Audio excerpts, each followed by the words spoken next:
Vamos falar de aposentadoria, que mexe com a vida de 150 milhões de brasileiros, pelo menos. Vamos falar de previdência. Qual é a proposta central do governo?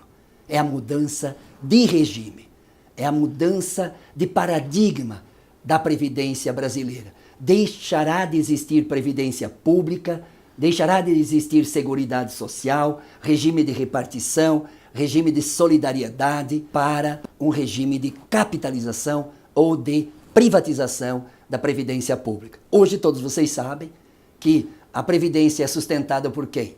Por impostos do governo, como contribuição sobre o lucro líquido, como PIS, COFINS, a contribuição patronal e a contribuição dos trabalhadores. Isso que dá a Seguridade Social, financia a assistência social para os mais pobres desse país, financia o SUS, a saúde pública, porque a vida é central, e financia o envelhecimento do povo brasileiro, que é a aposentadoria. Qual é a proposta do governo? Acaba com tudo isso e implanta regime privado, individual de contribuição, onde só o trabalhador vai contribuir. Primeira pergunta: se hoje nós que estamos na ativa financiamos quem está na inatividade, os novos que viriam sustentariam a nossa aposentadoria.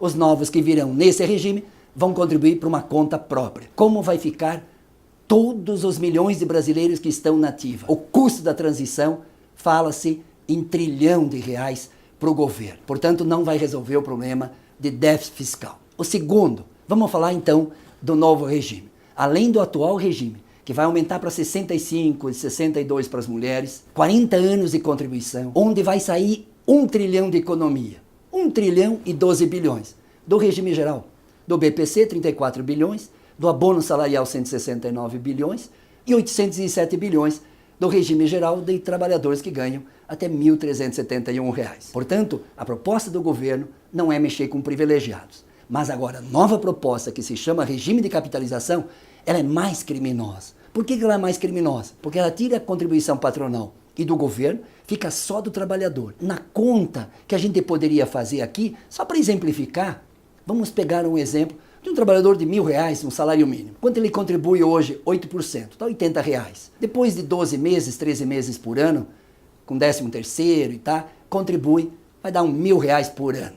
10 anos, 10 mil, 40 anos de contribuição, R$ 40 mil. Se tiver algum rendimento, além de pagar a taxa de administração para o banco, vamos supor que dá mais 8 mil aí de rendimento, vai para 48 mil. A pergunta é simples: 48 mil, quantos anos você ficaria aposentado por um salário mínimo em R$ 48 mil? 4 anos. Se você quer, a expectativa de sobrevida tua é de 10 anos, 10 anos dividido por 48 dá R$ 400. Parece uma irrealidade o que eu estou falando, mas essa é a média dos chilenos, dos bolivianos, dos argentinos nesse modelo de capitalização. Por isso que 79% dos aposentados do Chile recebem meio salário mínimo, que lá é em torno de R$ 600. Mas 44% sobre esses 79% recebem aposentadoria na linha de pobreza. Esse é o regime de capitalização. Mas ainda, sem contar que fundos privados podem quebrar, bancos podem quebrar. E aí?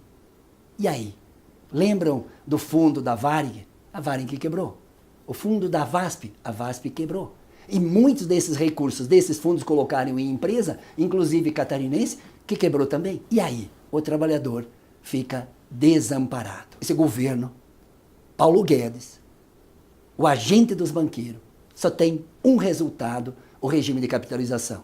Os trabalhadores vão ganhar? Não, vão perder muito. Em 20 anos, vão perder mais de 4 trilhões de reais. Quem vai ganhar? O governo? Não, porque vai ter que pagar a conta dos que estão hoje na ativa no regime de previdência pública. Os trabalhadores futuros vão ganhar? Não. Quem vai ganhar? Nos 30 países que tem regime de capitalização e 18 já estão voltando atrás, porque perceberam que só quem ganha é banqueiro. E banco não gosta de gente. Banco gosta do dinheiro da gente.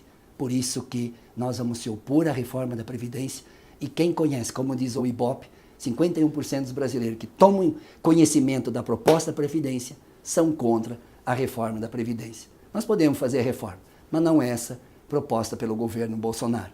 Mas depende de ti depende da cidadania pressionar os deputados para não produzir esse crime de lesa pátria, de tirar e roubar o direito dos nossos idosos, envelhecer com um mínimo de dignidade. É disso que nós estamos falando. Nós estamos falando da vida. Nós estamos falando de gente. Nós estamos falando de qualidade de vida. Nós estamos falando de cidadania. Estamos falando aqui do direito de envelhecer bem. Um direito de envelhecer com o mínimo. E todos vocês sabem, quanto mais velho, mais se gasta em remédio. E nem sempre o sistema público consegue garantir o direito à tua saúde. Por isso, defender a Previdência, defender a Seguridade Social contra o regime de capitalização é defender o povo brasileiro, é defender pelo menos 150 milhões de brasileiros entre trabalhadores e dependentes das suas famílias.